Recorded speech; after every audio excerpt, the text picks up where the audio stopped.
Muito boa noite a todos, muito boa tarde, conforme a hora e o local de onde nos estiverem a ver e a ouvir. Sejam bem-vindos a mais um Evangelho no Lar. Que Jesus a todos abençoe. Relembramos que podemos colocar um jarro com água e copos em número das pessoas presentes neste vosso Evangelho, neste nosso Evangelho, para que a espiritualidade amiga, protetora do nosso lar, a possa fluidificar. Vamos dar início, como sempre, para harmonizar o nosso ambiente com uma canção tocada e cantada pelo Rui, pela Sara, o David e a Helena. Página 30.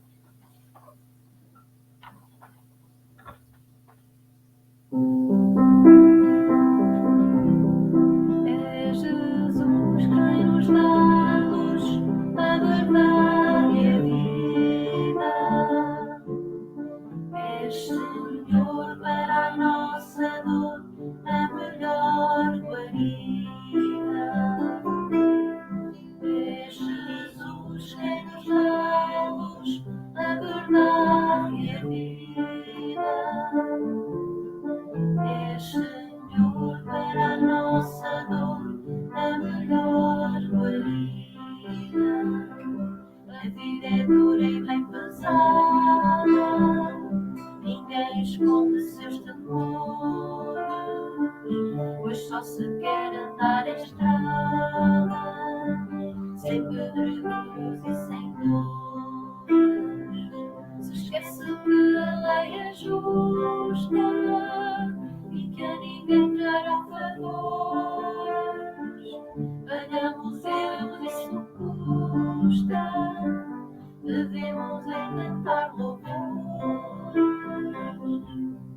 É Jesus quem nos dá a luz, a verdade e a vida. É Senhor para a nossa dor, a melhor guarida. É Jesus quem nos dá a luz, a verdade e a vida.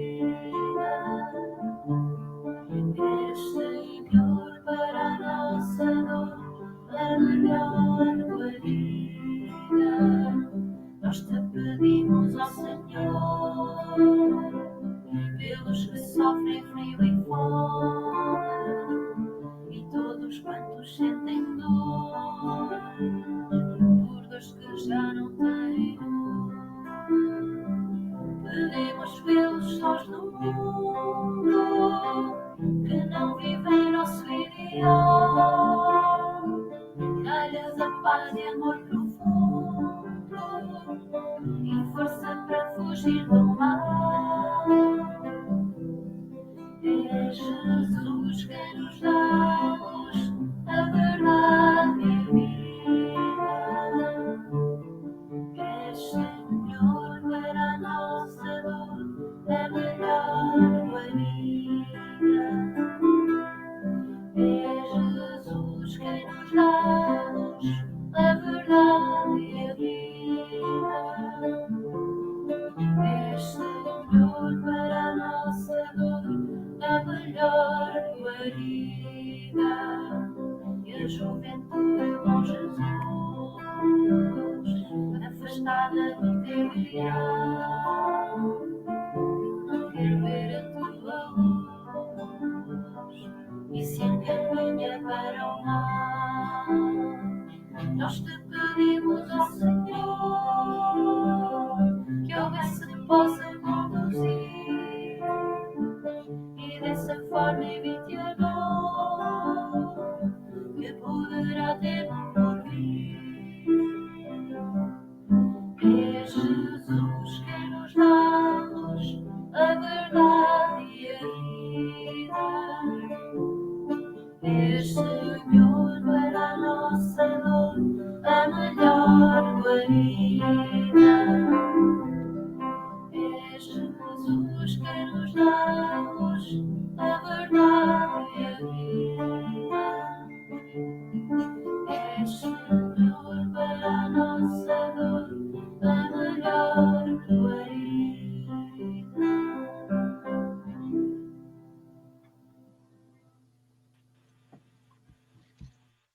Senhor Jesus, Divino Mestre, te agradecemos por mais uma vez estarmos reunidos em teu nome para mais um Evangelho no Lar. Ajuda-nos, Senhor, a interiorizar os teus ensinamentos. Te pedimos, Senhor Jesus, para que a paz e o amor floresçam em todos os lares. Ampara a todos, Senhor, e que possamos ser instrumentos vivos da tua luz, da tua paz, do teu amor. Abençoa, Senhor, este nosso Evangelho no Lar. Que assim seja. Do Evangelho segundo o Espiritismo, capítulo 5, Bem-aventurados os aflitos, do item 6 a 10, causas anteriores das aflições. Mas se há males nesta vida em que o homem é a primeira causa, há outros aos quais ele é, pelo menos aparentemente, completamente estranho, e que parecem atingi-lo como por fatalidade. Tal é, por exemplo, a perda de entes queridos e dos que são amparo da família. Tais são ainda os acidentes, que nenhuma previsão poderia impedir. Os reveses da fortuna, que frustram todas as medidas de precaução, os flagelos naturais, as enfermidades de nascença, aqueles que, sobretudo, retiram aos infelizes os meios de ganhar a sua vida pelo trabalho, as deformidades, a idiotia, o cretinismo, etc. Os que nascem em tais condições não terão feito nada nesta vida para merecer um destino tão triste, sem qualquer compensação, que não poderão evitar, pois são impotentes para mudar algo por eles mesmos e que o ponham à mercê da comiseração pública. Por que então haver seres tão desgraçados, enquanto ao lado, sob o mesmo teto, na mesma família, outros são favorecidos sob todos os aspectos? Que dizer, enfim, dessas crianças que morrem em tenra idade e apenas conhecem da vida os sofrimentos, problemas que nenhuma filosofia ainda pode resolver, anomalias que nenhuma religião pode justificar, e que seriam a negação da bondade, da justiça e da providência de Deus, na hipótese de a alma ter sido criada ao mesmo tempo que o corpo, e de que a sua sorte ter sido irrevogavelmente fixada após uma estadia de alguns instantes sobre a terra. Que fizeram estas almas, que acabam de sair das mãos do Criador, para se verem neste mundo de tantas misérias e merecerem no futuro uma qualquer recompensa ou uma punição, visto que não puderam fazer nem bem nem mal. Entretanto, em virtude de axioma que todo efeito tem uma causa, estas misérias são efeitos que devem ter uma causa, e desde que se admita um Deus justo, esta causa deve ser justa. Ora, a causa precedente sempre o efeito, já que ela não está na vida atual, deve ser anterior a esta vida. O mesmo é dizer, pertencer a uma existência precedente. Por outro lado, Deus não podendo castigar pelo bem que fizemos, nem pelo mal que não fizemos. Se fomos castigados é porque fizemos mal. Se não fizemos mal nesta vida, fizemo-lo noutra. É uma alternativa à qual é impossível escapar, e na qual a lógica diz de que lado está a justiça de Deus. O homem não é então sempre castigado, ou completamente castigado na sua existência presente, mas jamais escapa às consequências de seus erros. A prosperidade do mal é apenas momentânea. Se não expia hoje, expiará amanhã, enquanto aquele que sofre está já a expiar o seu passado. O infortúnio que, à primeira vista, parece imerecido, tem então a sua razão de ser, e aquele que sofre poderá sempre dizer: perdoa-me, Senhor, porque pequei. Os sofrimentos devidos às causas anteriores são como causados por erros atuais, mas haverá sempre a consequência natural do erro cometido. Quer dizer que, através de uma justiça distribuída e rigorosa, o homem suporta aquilo que fez suportar aos outros. Se foi duro e desumano, poderá ser o seu turno tratado duro e desumanamente. Se foi orgulhoso, poderá agora nascer em condições humilhantes. Se foi severo, se foi avarento, egoísta, ou se fez um mau uso da sua fortuna, poderá ser privado do necessário. Se foi um mau filho, poderá sofrer como com os seus filhos, etc. Assim se explicam pela pluralidade das existências e, sendo a Terra um mundo expiatório, as anomalias que apresentam a distribuição da felicidade e infelicidade entre os bons e os maus aqui na Terra. Esta anomalia só existe na aparência, porque é considerada tão só do ponto de vista da vida presente, mas se nos elevarmos pelo pensamento de modo a abarcar uma série de existências, veremos que é dado a cada um a parte que merece, sem prejuízo de que lhe competirá no mundo dos espíritos, e verá que a justiça de Deus nunca se engana. O homem nunca deve perder de vista que está no mundo inferior, onde permanece apenas pelas suas imperfeições. A cada vicissitude deve dizer-se que se pertencesse a um mundo mais avançado, isso não teria acontecido. O que depende dele, não voltar mais à Terra, trabalhando no seu aperfeiçoamento. As tribulações da vida podem ser impostas aos espíritos endurecidos ou muito ignorantes para fazer uma escolha com conhecimento de causa, mas elas são livremente escolhidas e aceitas por espíritos arrependidos, que querem tentar reparar o mal que fizeram e proceder melhor. Tal é aquele que, desempenhando mal a sua tarefa, pede para que lhe deixem recomeçar, para não perder o benefício do seu trabalho. Essas tribulações são então, ao mesmo tempo, expiações pelo passado, que elas castigam, e provas para o futuro, que elas preparam. Rendamos graças a Deus que, na sua bondade, faculta ao homem a reparação e não o condena irrevogavelmente por uma primeira falta. Não é preciso crer, no entanto, que todo o sofrimento suportado neste mundo seja necessariamente o indício de um determinado erro. São muitas vezes simples provas escolhidas pelo Espírito para terminar a sua depuração e apressar o seu adiantamento. Assim, a expiação serve sempre de prova, mas a prova nem sempre é uma expiação. Mas provas ou expiações são sempre os sinais de uma inferioridade relativa, porque o que é perfeito não tem mais necessidade de ser provado.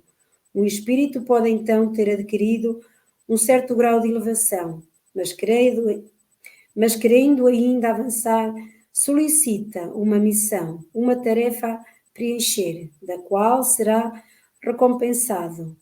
Se sair vitorioso, quanto mais penosa tenha sido a luta, tais são, especialmente, essas pessoas de instinto naturalmente bom, de alma elevada, de nobres sentimentos inatos, que parecem não ser trazido nada de mal de suas existências precedentes, e que foram, com uma resignação toda cristã, as maiores dores, pedindo a Deus para as suportar sem murmúrio. Podemos, ao contrário, considerar como uma expiação as aflições que provocam murmúrios e impelem o homem à revolta contra Deus. O sofrimento que não provoca os murmúrios pode, sem dúvida, ser uma expiação, mas é o indício de que foi mais escolhido voluntariamente do que imposto, e a prova de uma forte resolução, a que é um sinal do progresso. Os espíritos não podem aspirar à completa felicidade, senão quando são puros. Toda a mácula lhes interdita a entrada nos mundos felizes. Tais são os passageiros de um navio atingido pela peste, aos quais a entrada na cidade lhes é proibida até que estejam curados. É nas suas diversas existências corporais que os espíritos se despojam, pouco a pouco, das suas imperfeições. As provas da vida ajudam-nos quando as suportamos bem, como expiações. Elas apagam os erros e purificam. É o remédio que limpa a ferida e cura a doença. Quanto mais grave é o mal, mais o remédio tem de ser enérgico. Então aquele que muito sofre deve dizer-se que tinha muito para expiar e felicitar-se de estar em breve curado. Dele depende, pela sua resignação, tornar esse sofrimento aproveitável e não perder os frutos pelos seus murmúrios, sem o que teria de recomeçar.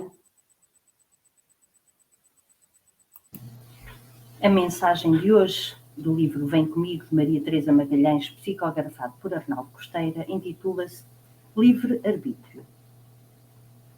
Quantas vezes te detens a lamentar-te por não teres sido consultada sobre o teu nascimento? Quantas te lamentas por teres nascido? Quantas vezes te revoltas contra Deus por teres a sorte que te calhou?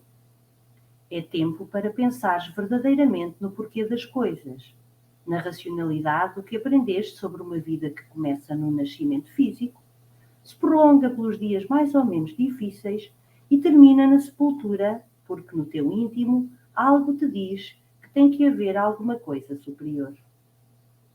Se Jesus garantiu que o Espírito é como o vento, sopra onde quer e ninguém sabe de onde vem ou para onde vai, medita sobre as causas que antecedem a tua atual existência física e confere que, tendo todo o efeito uma causa, terão sido tuas escolhas antes de vires, feitas em liberdade, pois que agiste de acordo com a tua vontade, que ditaram o caminho que ora trilhas. Foi livre o teu arbítrio, a tua escolha, a sementeira que fizeste, e agora tens de colher.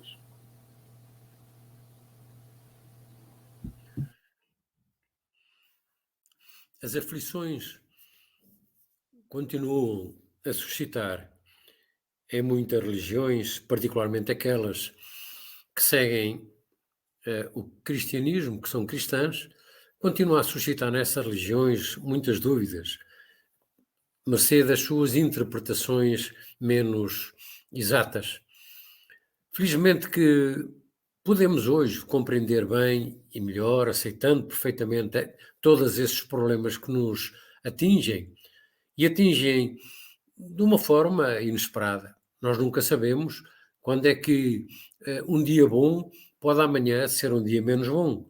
Quando é que, não tendo doenças durante muito tempo, elas podem aparecer de um momento para o outro, etc, etc, etc. Porque é que há guerras, porque é que há jovens a ter problemas tão difíceis com os pais, porque é que há crianças de tenra idade que têm doenças tão terríveis que muitas das vezes são incompreensíveis e que se atingem sempre as exclamações de apontar a providência como sendo a culpada de tudo.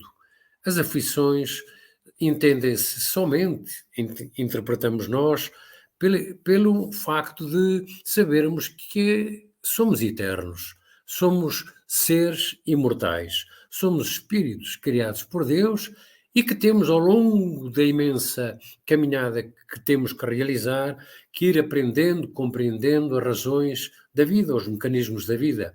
Um dos mecanismos que Deus nos coloca é a reencarnação. E por reencarnação nós entendemos e percebemos porque é que, de um momento para o outro, tendo uma vida, uma família, um lar muito estável, muito agradável, muito feliz, pode acontecer um problema mais sério, mais grave, mais difícil, inesperado. Esse não é um problema gerado na presente existência, é, de certeza, uma razão, um efeito que foi criado ou foi gerado numa existência anterior. É o problema das leis que estão por trás de tudo isso, das leis superiores, das leis de Deus, que são leis imutáveis, são leis de bondade, de misericórdia, são leis de justiça plena. Então temos que as entender. E, felizmente, que os cristãos espíritas tendo conhecimentos e condições para perceber todos estes esclarecimentos à luz da doutrina de Jesus, vamos podendo analisá-los, estudá-los, observá-los, podendo reparti-los depois, segundo aquilo que são os princípios que estão explicados pelos espíritos imortais àqueles que nos querem ouvir. É bom que pudéssemos, de facto, debruçar-nos, todos aqueles que temos dúvidas ou todos aqueles que negamos por esta razão ou por aquela, debruçarmos sobre aquilo que diz a doutrina efetiva de Jesus. O que é que, nestas bem-aventuranças, o que é que ele quer dizer pelos bem-aventurados os aflitos? A doutrina espírita explica. Está aqui para lembrar a doutrina de Jesus e para esclarecer todas as coisas.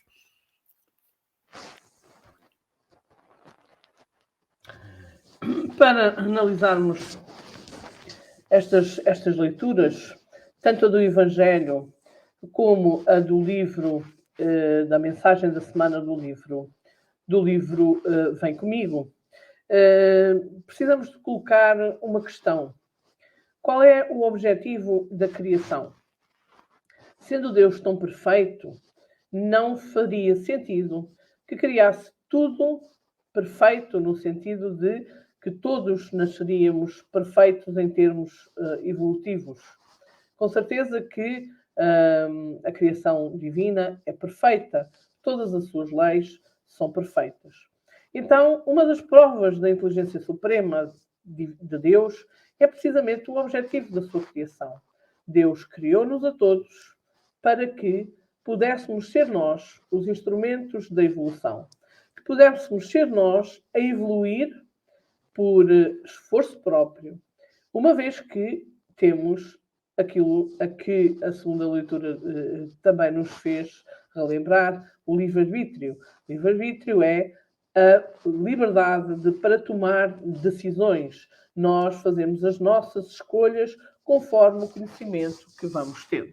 Então, Deus criou-nos a todos simples, enquanto espírito, simples e ignorantes.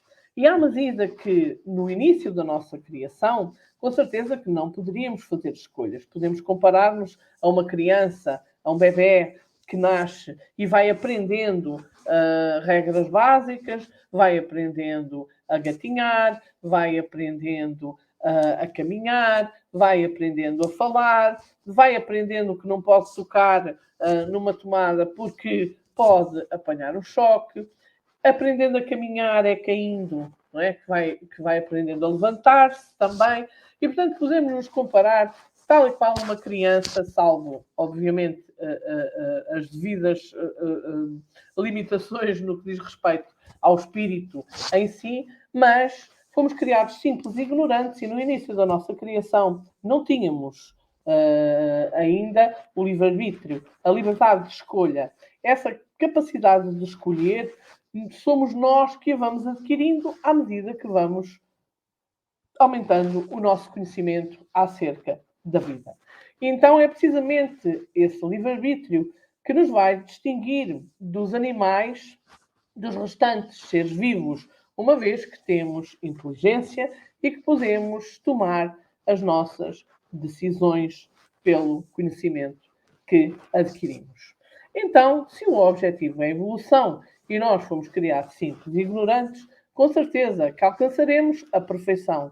Com certeza que um dia seremos espíritos puros.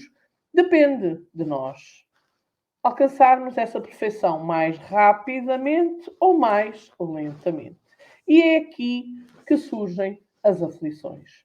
Obviamente, sendo nós seres inteligentes, sendo nós seres racionais, tendo nós o nosso livre-arbítrio, teremos que ser responsáveis pelas atitudes, pelo caminho que escolhemos. E é precisamente o mau uso do nosso livre-arbítrio, o escolhermos o caminho errado, que faz com que encontremos aflições, seja na atual vida, como falava os itens anteriores do Evangelho passado, seja o mau uso em outras existências, porque nós somos espíritos em evolução, não temos uma única vida no corpo físico, temos tantas vidas quantas as necessárias para nós alcançarmos a nossa evolução. Então é o mau uso do nosso livre-arbítrio que faz com que nós encontremos as aflições pelo caminho.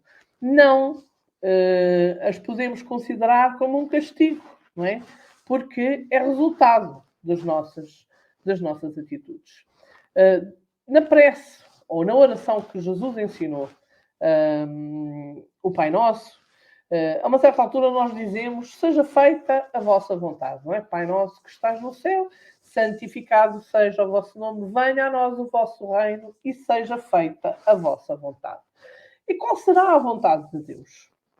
Não é? A vontade de Deus é precisamente consequência do objetivo da sua criação, alcançarmos a evolução. Então a vontade de Deus é que nós consigamos ser felizes, não propriamente que soframos.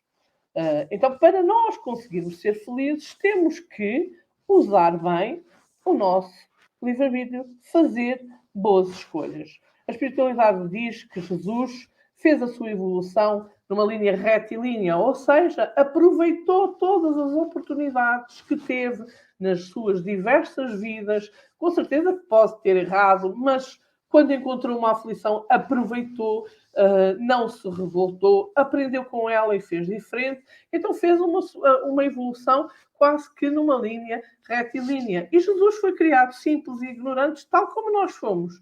E, portanto, depende de nós fazermos uma evolução mais rápida ou mais lentamente. E isso é que é prova da inteligência, do amor de Deus pelas suas criaturas.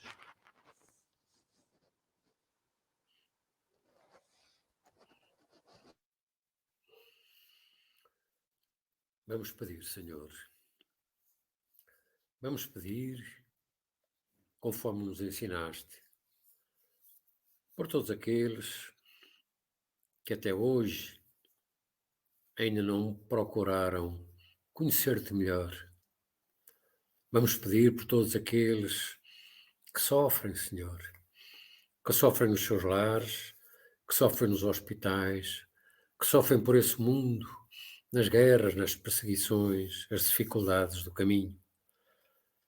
Mas também te queremos louvar por sermos filhos, teus filhos, filhos do Altíssimo, espíritos que temos a missão de progredir, de aprender, de compreender as leis que deixaste, que o nosso excelso irmão Jesus nos trouxe, dando-nos conforto e esperança para a nossa caminhada. Queremos ainda, Senhor, agradecer por tudo, pelo que nos dás, pelo aquilo que temos, que vamos conseguindo, pelas dores, inclusivamente, que vamos recebendo, que são o fruto, o resultado daquilo que de certo fizemos de menos bem, de menos bom, que saibamos ser espíritos num patamar de crescimento constante, permanente, para que um dia possamos observar, meditar, compreender melhor e sermos espíritos dignos daquilo que é a tua grande vontade e a tua grande misericórdia. Sê connosco hoje, por todas as famílias que estão connosco e todos aqueles que nos escutam, para que a tua paz desça sobre nós, dando-nos mais esperança para aquilo que é a nossa caminhada. Página 35.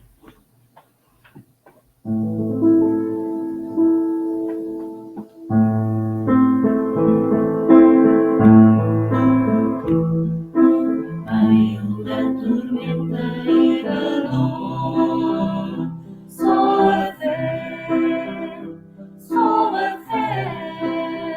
consolará. A lei da causa e efeito soará.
Escutai,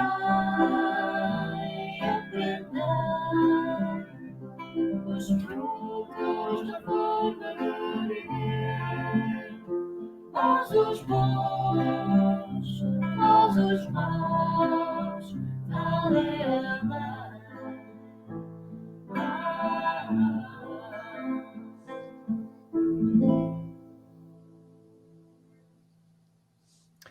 Chegamos assim ao fim de mais um Evangelho no Lar. Podemos agora beber a água que certamente a espiritualidade amiga, os nossos protetores energizaram para que nós possamos equilibrar a nossa saúde física, a saúde mental. Porque onde estiverem 2 ou 3, como disse Jesus, ele estaria. Então, é hora de podermos beber a nossa água. Se quisermos, podemos continuar a comentar a passagem de hoje, as leituras de hoje. Vamos nos despedindo nós por aqui, relembrando que todas as segundas, quartas e sextas temos palestra em direto a partir das 20 horas de Lisboa, 16 horas de Brasília. E que também voltaremos novamente na próxima terça-feira às 20h30 de Lisboa, 16h30 de Brasília. E temos também o programa acontece no Centro Espírita todas as quartas-feiras pelas 21 horas de Lisboa, 17 horas de Brasília. Então, despedimos-nos de todos, desejando a todos uma noite de paz, um fim de dia tranquilo e que possamos todos amanhã ter mais força, mais vontade de sermos cada vez melhores.